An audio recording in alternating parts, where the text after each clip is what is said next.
So AEW recently announced a karaoke event for All in Texas weekend at the Arlington Sheraton. Fans can join their favorite AEW wrestlers on stage to sing a tune. God damn, I want to show up in Youth Gone Wild, and a Youth Gone Wild, yeah. I want to sing Youth Gone Wild with Jericho, dude. Imagine how amazing that would be. Be the funnest time ever. So here is Alfred Konuwa reacting to Will Ospreay literally on Dynamite last week, going, the reason AEW sucks, bruv, is because of you. The reason AEW sucks right now, bruv. So he's just saying on their show it sucks. AEW sucks, according to Will Ospreay. Ospreay has been waving the tribal flag of AEW by saying their division has the best wrestling in the world, bruv. Who cares? But Ospreay and AEW are taking a different tactic on their TV by doubling down on the narrative that AEW sucks right now. His words and mine. The only reason AEW sucks right now is because you're alone, Chad. This isn't the first time Ospreay has negged All Elite Wrestling. In fact, since day one, he's vowed to, quote, restore the feeling in AEW. And here we are over 1 year later, and he's downgraded restore the feeling to AEW sucks. Even if that's true, which it kind of is, I don't know if the top star of the company needs to... like, when are they going to get going on Ospreay? He's this big, the biggest free agent who he's just taking the back seat and didn't even really want to be world champion. And him and Hangman were like, no, you do it. No, you do it. No, you do it. Oh, fine, I'll do it. Like, how about, I don't know, bro. It's so cringe over there, Doug. Make that a catchphrase, especially with AEW actually gaining a bit of momentum in the past. I legit don't even give a fuck about any of this. Like, I'm so distant. WWE cooking so hard. That Raw was so good. Like, what are we doing? You know, I don't even really care about this. I just care about this WBD match we're going to get into.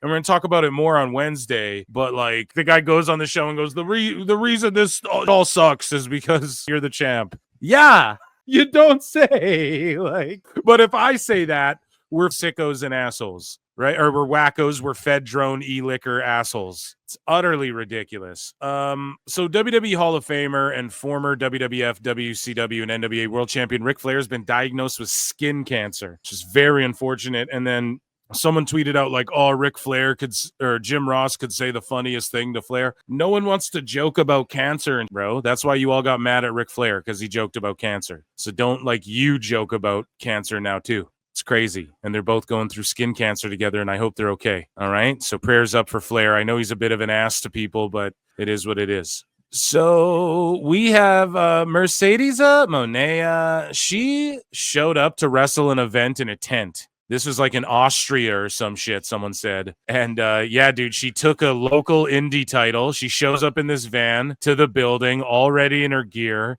It's like a tent show. She shows up, wins this like local indie title, and then in Europe somewhere or something. And then I don't know if it's in Austria. I just threw out some random European place because I don't know where the fuck it is. But yeah, pretty cringe. I'm not gonna lie. This is how you're changing women's wrestling and shit. Holy man.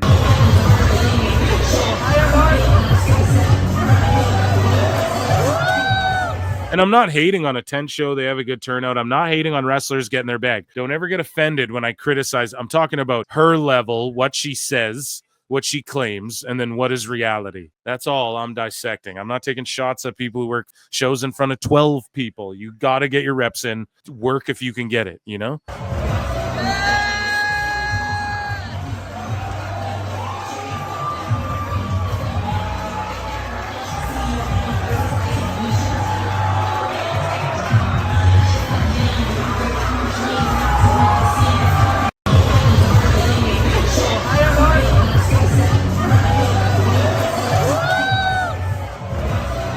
I mean, I respect she's embracing the grind, bruv. Like 100% Mercedes has. She legit said she wanted to wrestle everywhere and she's doing it. Okay, so we have Kenny Omega who says he's excited to be closely working with Street Fighter. You what?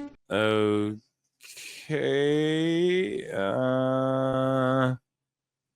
All right.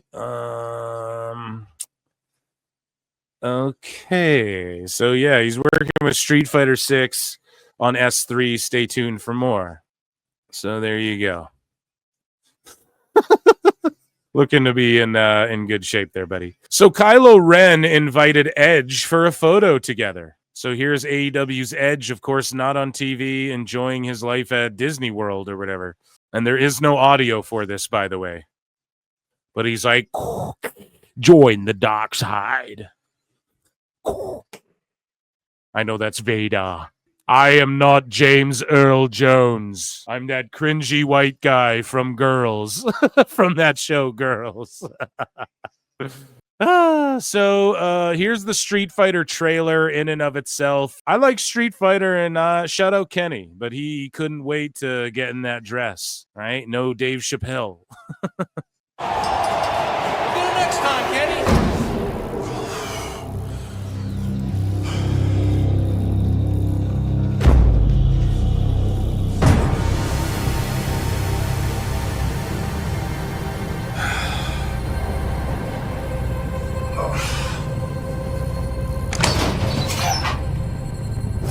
Let's rumble.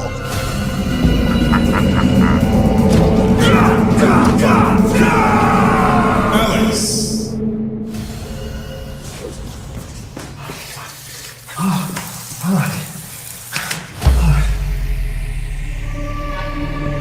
That's what I mean. Like, my guys lived out every... He's lived out like every Mark Fantasy thing, and he's got millions of dollars. Just fucking join WWE, bro. Stop. No,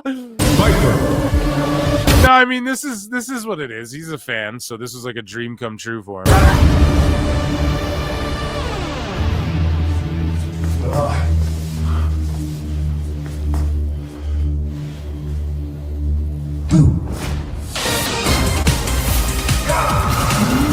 Ingrid.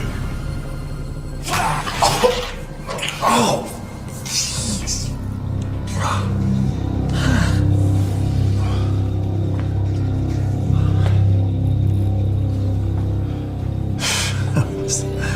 That was crazy.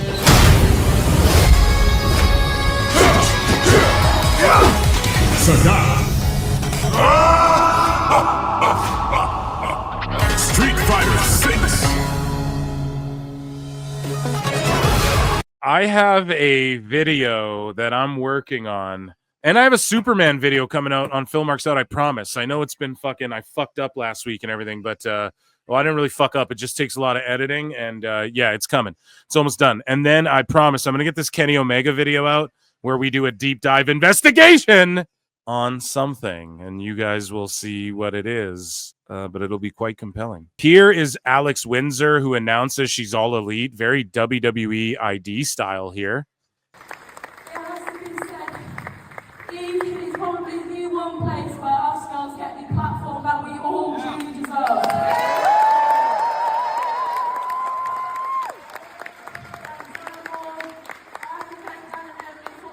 Yes, 4-hour Dynamite again. So here's Alex Windsor. She just announces, I'm all elite. So good for her. Here's Ospreay saying AEW sucks right now. Just this video proof. The only reason AEW sucks right now is because you're our world champ. And then the crowd cheers. Oh, all the crowd cheering for the record-breaking gate. Yay, capitalism. You guys just cheered. The fucking sickos just cheered that their company and show sucks. It's fucking crazy, bro. Shane McMahon was asked about AEW. He said he had a meeting with AEW and wished them continued success, but it's not WWE. It's not the company that I helped build, but you never know what's going to happen in this business. AKA, I would never fucking go there, but you never know. Keep asking me questions and keeping me relevant. So here's Mercedes Mone eating a dry-ass looking steak or pork chop. People are saying that's a steak. Is that a pork chop? Because, I mean, damn, if that's a steak, I don't even know what that temperature is on that. That is cooked to complete and utter shit. I don't know. Maybe she's trying to watch her figure or something. AEW Women's World Champion Toni Storm. Maybe a little Worcestershire sauce or something. Where did it go? Oh, no flavor needed. I love it. Look at her chewing that tough fucking... Texas. That's a lady with class, folks. People were making fun of this. It was kind of, I don't know. I don't mind it. They're doing sports entertainment-y. They're doing something different. And Monet, like, I'm just going to eat a steak while you whatever. And then Toni can come out and interact with it. You know, it's like, whose line is it anyways? You just want to, like, give props to Toni. You just want to give different scenarios to Toni Storm and just let her exist in them, you know, because that's just compelling to watch. And Monet's just there for the time being type shit. But I don't know. I thought it was funny and funny little clip there. Will Washington had this to say about the R-Truth thing. If you successfully worked your fans, why would you then immediately admit to it being a work rather than letting them live in the moment? Will, I would just worry about like getting anyone interested in AEW. You were brought in to get people interested in AEW in the long term, and it's gone downhill since you've been there. It's just fucking true. And then this gentleman here, Master Taker, says, you mean like this? Surprising backstage details emerge from AEW Double or Nothing main event. Adam Page and Ospreay put on an all-time classic at Double or Nothing, but the backstage revelations about the match. So exactly, it just happened. The main event, where it was reported by everybody, Ospreay and Hangman are like, you fucking take the title. No, you do. It was leaked and confirmed by everybody. The same way the dirt sheets leaked and confirmed all this R-Truth shit, allegedly. So what the fuck, man? It's the same thing.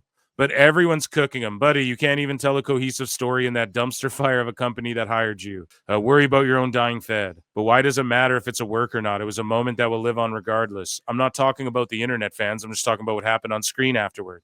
So Will, you're talking about everyone who didn't care because they're not on the IWC talking about it. They don't care. They weren't on the internet watching the fucking show.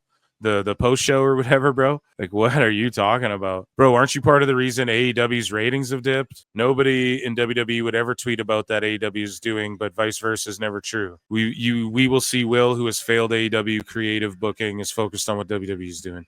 Exactly. We could go all day. Like, every response was like, bro, focus on your own shit. Tony Khan's like, thank you all who watched AEW Fighter Fest tonight. We are blessed to work for the greatest company, WBD. Honored, we were asked for 4 hours of AEW tonight.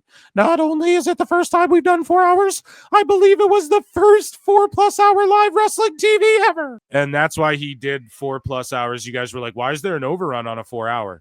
Because then Tony can say, the longest show ever in wrestling history. That's why he does that. It has nothing to do with anything else other than he's trying to like artificially, Tony's done, because he's such a wrestling mark, is he artificially bought his legacy and his name in the history books. Do you know what I mean? He just bought his way into, well, now my name is mentioned along all these people. But instead of having to work for it or give your body for it or actually build a territory or actually put your trust in someone who's hot, even though whatever, like, hey, I got to trust Hogan. He's just the over thing. I have to run with it. He's never had anything like that. He doesn't actually know what it's like to struggle in the wrestling business or anything. And he's never been on his back foot. And because of that, he just sort of bought his way into history, the annals of time. Just very fucking silly when you really stop and think about it. Speaking of WBD, we have some more on that in just a moment. So do you agree with Jim Ross's take on AEW talent and the current culture behind the scenes? So today, man, I'm arguing with some sicko. I got an hour. I'm like, let me fucking argue with this idiot. But he's just like trying to say that WWE wrestlers are all on lighter schedules than AEW. Like AEW wrestlers work more. And I'm like, well, Vaquer had fucking 3 matches in 18 hours. No, they did. Who in AEW's ever done that? They don't even have 3 shows in a week. And then he's like, well, there was more shows. Then I'm like, well, exactly. More shows means more work. He's like, well, not everyone's on every show. And I'm like, well, not everyone's on every AEW show, and they taped them on the same day, so that's 1 day of work. And then he's like, well, the amount of matches matter. The amount of matches you have. And I go, but you were just saying. So again, it's just sicko idiots who they can't stay consistent. And these aren't beep boop bots. These are people that are like, have 2K followers. And you're like, are you fucking kidding me? Like, how do people follow you? Fucking madness. But anyways, Jim Ross had this to say, and he's not the only one. You're not the one, but you're the only one that can make me feel like this. CM Punk's talked about this, right? What did CM Punk infamously say? Man, sorry, these kids want to come show up at the first week of the month, cut 3 weeks worth of promos, and then show up at the pay-per-view. And that's what they're doing. So Jim Ross had a similar criticism. Jim Ross tells AEW talent to quit whining about their workload. Now, Jim came from a fucking day and age where, like, you would do double shots and you go to Europe and wrestle fucking where there's A shows and B shows You know, like he comes from that world, man. And so Jim Ross says, with Inside the Ropes, he talked about the old school locker room mentality and how things have changed. She recalled how, and then everyone copes by, oh, you're mad at people working less for more money? Well, kind of, yeah, when they're pompous cunts and they're people like Ricochet who put their fingers in their booty holes and they're calling people losers and crying about WWE, who is the only... WWE's the reason why he ever got a big contract with AEW in the first place. And so when people like that are being like toxic and shitty, yeah, it's a bad thing, man. Yeah, making people super rich has never gone awry, and it's never gone to people's heads when you make them undeservedly rich. No, that's never turned out bad. You fucking morons. Like, no, I want everybody to work less, but you have to go to work every day. Part of being a contributing member to society, and especially part of being a fucking man, is getting up and contributing in some way, whether it be entertainment, whether it be you're a city worker, whether it be you're the guy who's got to fucking plumb the pipes and clean the garbage and shit. Everybody has a role to play, and the fucking people who just don't do shit are the biggest problem, okay, in society. And ultimately, you know, especially when it comes to like being a man, you fucking got to do some shit. Okay. You got to grind. You got to work towards something. Just at the end of the day, like if you earn your money, if you're Bobby Lashley and you're on a part-time schedule, that's fucking fine. I don't care. Like, you earned your money. Ricochet wrestles all the time. So I don't care. Kyle Fletcher wrestles all the time. So like, I'm down. Those guys are embracing the grind. Ospreay doesn't, bro. You know, he's not on every single show. He is on a lot of them, but he shows up to work, then he flies home for the week. Whereas Natty is doing Evolve and shit. That means she had to show up to work on like a Wednesday or whenever they tape that shit. You guys know what I mean? Like, in WWE, there's more shows and it's a less of a roster if you don't include NXT, I guess, like the NXT wrestlers. But it doesn't matter. If you're in NXT, you wrestle on Raw and SmackDown. And if you're on Raw and SmackDown, you wrestle on NXT. And if you count TNA, some people are working TNA now. So that's Monday, Tuesday, Wednesday, Thursday, PLE. Like, how many shows is that? AEW does Dynamite, and then they tape Collision. And then sometimes they tape Ring of Honor after that. All in one day. So your work is done. And then if you're one of these guys like Jack Perry who's showing up, filming 3 vignettes, you don't have to come to work for a month. It's just that simple. In WWE, that's a no-go. Rhea Ripley's at work every fucking week. Liv Morgan got 2 weeks off to fucking film her movie quick, and then she came right back. She was hardly gone. You didn't even miss her. Meanwhile, it's like there are 250 people employed to AEW's roster. So anyways, Jim Ross says it started out in jest and fun, but it kind of sometimes it went over the line. So we just had to balance it out as best we can. But that era is over. Everybody would be calling their lawyers. I'm serious. They'd be calling their lawyers. And it wouldn't be something that the lawyers would recommend that we do and all this other. We're just having fun. We're just having fun.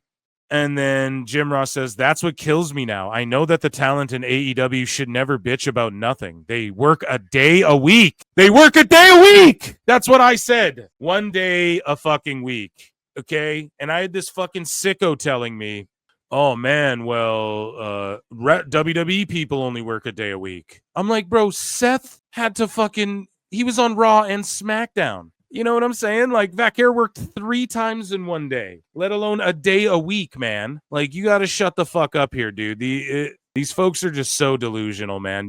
Everyone in AEW is on a part-time contract. Everybody. That's why you go there, okay? The money and the part-time. I thought that's what everybody said was a good thing.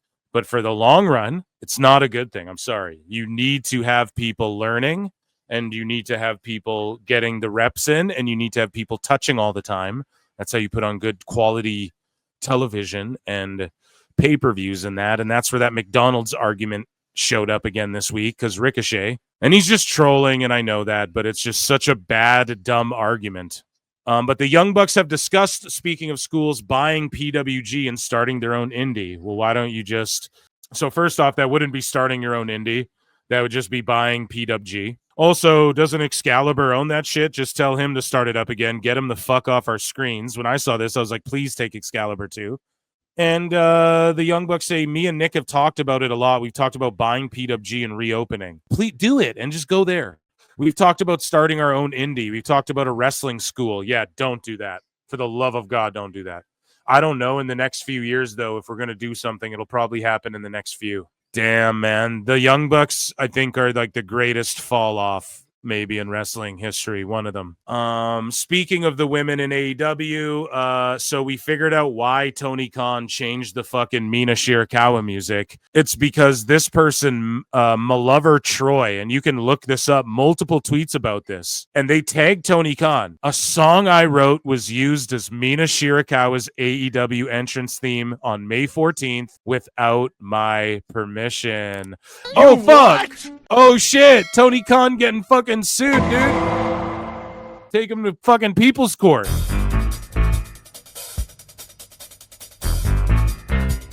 A third party sold it to AEW after removing my vocals and pressuring me to sign away all the rights. I refused. It aired anyways. Please make this right. Oh, shit. Go and fucking check it out. Support this dude. And that's why he changed the music, because he got a tweet going, yo, this shit aired. You know you fucked up. And then he goes, so he answers random sickos. No, I'm on it. It's for the fans. I do it for the fans. Liar! Tell us what you know, you goddamn liar! Liar! You got fucking Stephen P. Nude, brah. Someone call Stephen P. Nude quick. There's a deal to be hashed out, right? So, I mean, there you go. There you have it. Only here at PWT is anyone even talking about that part. Dalton Castle, though, just returned in ROH after a year away due to injury. Shout him out. Honestly, I love Dalton Castle.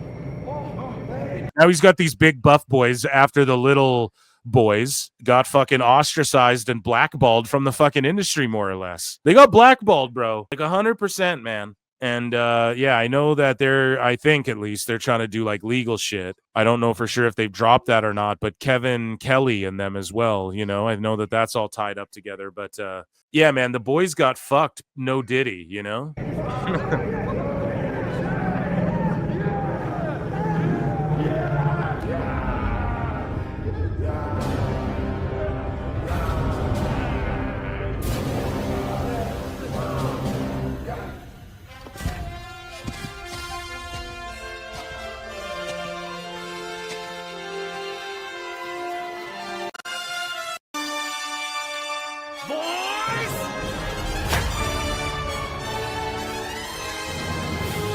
Let's go break some hearts. Yeah, Dalton should be in WWE, man. They'd have blown that fucking whole gimmick way up high. What else do we have? Camille is not planned to be back on AEW TV anytime soon. Huh, no shit. And there's no creative plans for her.